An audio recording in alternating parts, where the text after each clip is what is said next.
Hello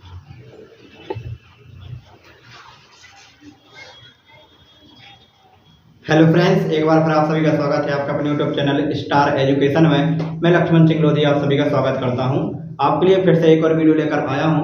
आज की video में हम क्लास 12th के फिजिक्स के बारे में डिस्कस करने वाले हैं।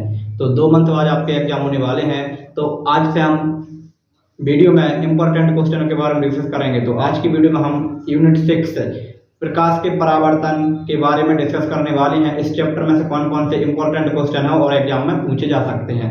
तो आई होप, मैं उम्मीद रखता हूं आप सभी से कि हमारा वीडियो आप शुरू से लेकर अंत तक देखेंगे, क्योंकि आपके लिए यह वीडियो बहुत ही हेल्पफुल होने वाला है। क्योंकि इस वीडियो में मैं जो आपके लिए क्वेश्चन बताने वाला हूं वह एग्जाम में 99% पूछने की संभावना है। तो आप वीडियो को शुरू से लेकर अंत तक जरूर देखें। तो आज की वीडियो में जो हमारा टॉपिक रहेगा वह रहेगा प्रकाश का परावर्तन।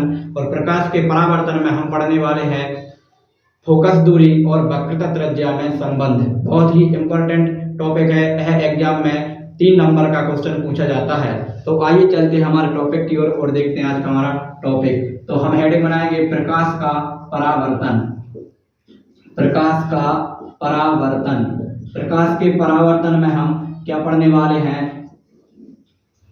फोकस दूरी, फोकस दूरी को स्मॉल एफ से दर्शाते हैं, व वक्रता त्रिज्या, वक्रता त्रिज्या को दर्शाते हैं कैपिटल आर से। में संबंध, इन दो में हम क्या बताने वाले हैं? आज संबंध बताने वाले हैं। हमारा संबंध होता है r बराबर 2f, यानी जो वक्रता त्रिज्या होती है वह फोकस दूरी की 2 गुनी होती है। इसको या करके ऐसा भी लिखा जा सकता है f बराबर r/2, यानी जो फोकस दूरी है वह वक्रता त्रिज्या की आधी होती है। तो सबसे पहले हम एक डायग्राम बनाएंगे। तो हम उत्तल दर्पण से भी कर सकते हैं, इसे अवतल दर्पण से भी कर सकते हैं। तो आज हम इसे अवतल दर्पण से करेंगे। नेक्स्ट वीडियो में से हम अवतल दर्पण से भी निकालना सीखेंगे। तो सबसे पहले एक हम अवतल दर्पण बनाते हैं। तो ये हमारा एक अवतल दर्पण है, ठीक। अवतल दर्पण क्या होता है? एक ऐसा दर्पण जिसकी परावर्तक सतह क्या होती है? अंदर की ओर दबी हुई होती है।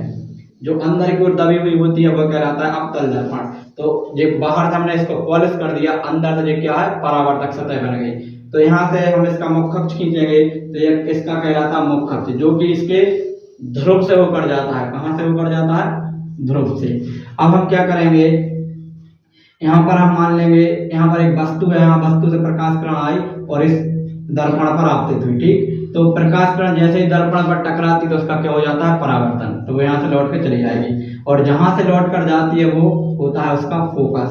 तो फोकस की परिभाषा भी मैं आपके लिए यहीं से बता देता हूं कि अवतल दर्पण में मुख्य अक्ष के समांतर आपतित होने वाली प्रकाश किरण, ये आपतित होने वाली प्रकाश किरण है, दर्पण से परावर्तन के पश्चात मुख्य अक्ष के जिस बिंदु से होकर जाएगी वह बिंदु फोकस कहलाता है। जिसे हम बोल सकते हैं आपतित किरण, आपतित किरण, ठीक है।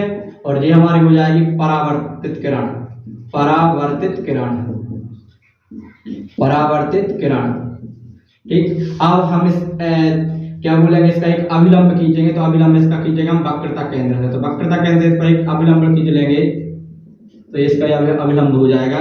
यहाँ पर होगा इसका दर्पण का वक्रता केंद्र, जिसे हम दर्शाते हैं C से। तो वक्रता केंद्र की ध्रुव तक की दूरी कहलाती है वक्रता त्रिज्या, इसे हम दर्शाते हैं कैपिटल R से। और फोकस की ध्रुव तक की दूरी कहलाती है फोकस दूरी, इसे हम दर्शाते हैं स्मॉल f से।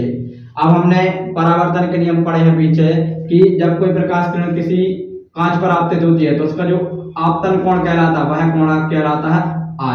क्या कहलाता है? I। और जो परावर्तन कोण होता है वह होता है R। ये हो जाएगा आपतन कोण I और ये हो जाएगा परावर्तन कोण R। अब ये I कोण है तो ये भी I कोण हो जाएगा, क्योंकि ये कहलाते हैं हमारे एकांतर कोण। जब कोई दो समांतर रेखा है, यदि उसे कोई त्रियक रेखा क्रॉस करती है तो उसके एकांतर कोण आपस में बराबर होते हैं। अब AI हो जाएगा AR, इसे हमने नाम दे दिया क्या? M। क्या नाम दे दिया? M दे दिया, ठीक। ये हमारा बिंदु है P, ये F है, ये C है, ठीक। इसके बाद अब हम क्या करेंगे? इसको सॉल्व करेंगे। तो हम एक फॉर्मूला सिद्ध करना चाहते हैं, तो कैसे करेंगे? तो हम इसका पहले माना लिखेंगे। तो माना हम यहीं से लिख सकते हैं कि एक अवतल दर्पण की फोकस दूरी स्मॉल f है और वक्रता त्रिज्या कैपिटल आर है तब। अब हम क्या करेंगे, हमने पढ़ा है परावर्तन के नियम, तो हम यहाँ पर हेडिंग बनाएंगे परावर्तन के नियम से, परावर्तन के नियम से। तो परावर्तन के नियम से हमने क्या पढ़ा है कि परावर्तन का एक नियम होता है कि आपतन कोण और परावर्तन कोण आपस में कैसे होते हैं, बराबर। तो यहाँ पर हम लिख सकते हैं कोण आई बराबर कोण आर, ठीक है। तो ये हो जाएगा आपतन कोण और ये परावर्तन कोण। आपतन कोण और परावर्तन कोण आपस में बराबर होंगे। तो मैथ में एक प्रमेय होती है कि दो समान कोणों के सामने की भुजाएं समान होती हैं। दो समान कोणों के सामने भुजाएं क्या होती हैं, समान। तो देखिए ये दोनों कोण कैसे आपस में बराबर हैं, तो इनके सामने की जो भुजाएं हैं वो भी क्या हो जाएंगी, बराबर। तो देखेंगे कोण आई के सामने कौन सी भुजा है, तो कोण आई के सामने भुजा है एफ एम। कौन सी है, एफ एम। तो हम यहाँ पर लिख लेंगे एफ एम। और कोण आर के सामने कौन सी भुजा है, तो कोण आर के सामने भुजा है हमारी सी एफ। क्या है, सी एफ। तो यहाँ पर हम लिख लेंगे सी एफ, ठीक। ये हमारा हो गया एफ एम का मान सी एफ। अब हम देखेंगे कि दर्पण में जो बिंदु एम है ये वास्तविक रूप से यहाँ पर नहीं होता, वो तो चित्र के हिसाब से आपके लिए बता दिया जाता है कि यहाँ पर होता है, लेकिन ये वास्तविक रूप से यहाँ नहीं। ये बिंदु एम है, बिंदु पी के बिल्कुल पास में रहता है। कहाँ पर रहता है, बिंदु पी के बिल्कुल पास में। तो हमारी ये एफ एम दूरी है ये एम पी के बराबर हो जाएगी, क्योंकि जब ये बिंदु यहाँ से उठकर जब यहाँ आएगा तो यहीं रहता है वास्तविक रूप में। तो ये वाली दूरी यहाँ से ना होकर ऐसी हो जाएगी। तो ये वाली भुजा और ये वाली भुजा आपस में बिल्कुल कैसी होती, लगभग बराबर। तो हम यहाँ पर लिख सकते हैं कि एफ एम लगभग किसके बराबर है, एफ पी के। तो हम एफ एम की जगह पर एफ पी लिख सकते हैं यहाँ पर। तो लिख लेंगे तो लिख लेंगे चूंकि, फिर तो क्या हो जाएगा, एफ एम की जगह पर एफ पी। तो यहाँ पर हमने लिख दिया एफ पी बराबर सी एफ। ये हमारा मान निकल के आ गया एफ पी का। अब हम क्या करेंगे, इस चित्र की सहायता से हम देखेंगे। तो लिखेंगे चित्र से सी पी, लिखेंगे चित्र से सी पी। इस सी पी को हम दो भागों में तोड़ सकते हैं। सी से लेकर पी तक की दूरी को हम दो भागों में कैसे तोड़ सकते हैं, हम लिख लेंगे C F plus F P. इसे हम लिख सकते हैं C F plus F P, लिख सकते हैं क्योंकि सी पी टोटल दूरी है, इसको हमने दो भागों में तोड़ दिया है, C F plus F P. अब हम देखेंगे हमारे पास मान है सी एफ का, सी एफ का मान कितना है, एफ पी। इस सी एफ का मान एफ पी को उठाकर हम यहाँ पर लिख लेंगे। तो क्या हो जाएगा, सी पी बराबर सी एफ का मान है एफ पी। तो हम यहाँ पर लिख देंगे F P plus F P, ये वाला एफ पी।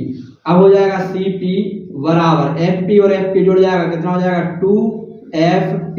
कितना हो जाएगा 2FP। सी पी का मान आ गया 2FP। अब इसके बाद हम यहाँ देखेंगे चित्र से, फिर यहाँ पर लिख लेंगे चित्र से हम मान रख देंगे। तो देखेंगे सीपी का मान कितना है, सीपी के बीच की दूरी है कैपिटल आर। तो हम यहाँ पर लिख लेंगे कैपिटल आर बराबर 2 लिख लिया। एफपी के बीच की दूरी कितनी है, स्मॉल एफ। तो हम यहाँ पर लिख देंगे स्मॉल एफ।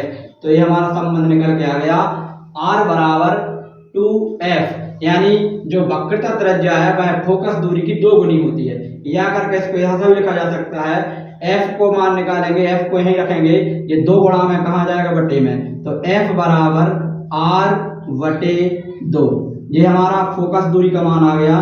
फोकस दूरी वक्रता त्रिज्या की कैसी होती है, आधी होती है। तो यहाँ से ऑब्जेक्ट बन सकता है कि गोलीय दर्पण का भाग होता है एक अवतल दर्पण, एक उत्तल दर्पण। तो आज हमने अवतल दर्पण के बारे में डिस्कस किया। तो क्वेश्चन कैसा बनेगा कि गोलीय दर्पण की फोकस दूरी और वक्रता दूरी में क्या संबंध है। तो 1 नंबर में आएगा तो आप इस प्रकार से या तो ये लिख सकते हैं या ये लिख सकते हैं ये। लेकिन यदि 3 नंबर में आ गया कि इसमें संबंध स्थापित कीजिए, तो आपको क्या करना पड़ेगा, डायग्राम बनाना पड़ेगा, इसका थोड़ा माना लिखना पड़ेगा, और इस प्रकार से आप हल करेंगे। तो ये हमारी आज की वीडियो में अवतल दर्पण की फोकस दूरी और वक्रता त्रिज्या में संबंध कंप्लीट होता है। यदि आपको वीडियो पसंद आया है तो वीडियो को लाइक जरूर करें। मैं आज से आपके लिए डेली एक न एक वीडियो प्रोवाइड कराता रहूंगा जो कि एग्जाम में आने की संभावना है। तो आप हमारे चैनल से जुड़ने के लिए चैनल को सब्सक्राइब जरूर कर लें और बेल आइकन को दबाना ना भूलें, क्योंकि मैं जैसा ही वीडियो अपलोड करूंगा उसका नोटिफिकेशन सबसे पहले आपके पास आ जाए। मिलेंगे नेक्स्ट वीडियो में, तब तक के लिए जय हिंद जय भारत।